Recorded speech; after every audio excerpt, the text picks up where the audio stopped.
চট্টগ্রাম বিশ্ববিদ্যালয়ে ছাত্রদল ও ছাত্র শিবিরের এই হাতাহাতির ঘটনা মঙ্গলবার বিজয় দিবসের অনুষ্ঠানে।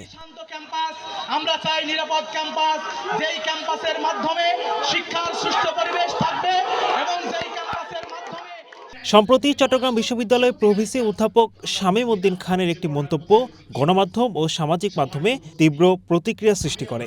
অধ্যাপক শামীমের দাবি, পাকিস্তানি বাহিনী বুদ্ধিজীবীদের হত্যা করবে, এটা একেবারে অবান্তর বা ভিত্তিহীন। আমার কাছে বিশাল কোশ্চেন যে সময় আমি দেশ থেকে পালানোর জন্য চেষ্টা করতেছি, আমি জীবিত থাকবো কিনা মৃত থাকবো কিনা সে বিষয়ে কোনো ফয়সালা হয় নাই। সেই সময় সেই পাকিস্তানি যোদ্ধারা বাংলাদেশের বুদ্ধিজীবীদের হত্যা করবে, এটি আমি মনে করি যে রীতিমতো একটা অবান্তর।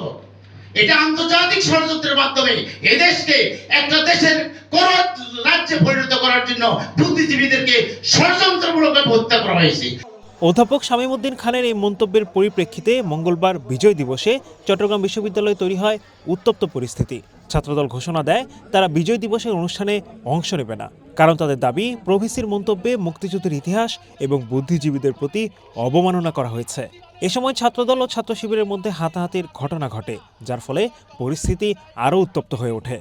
যতক্ষণ পর্যন্ত উনি ওনার বক্তব্য প্রত্যাহার করে নিঃশর্ত ক্ষমা চাইবে না, ততক্ষণ পর্যন্ত আমরা এই প্রশাসন ভবন থেকে তালা সরাবো না।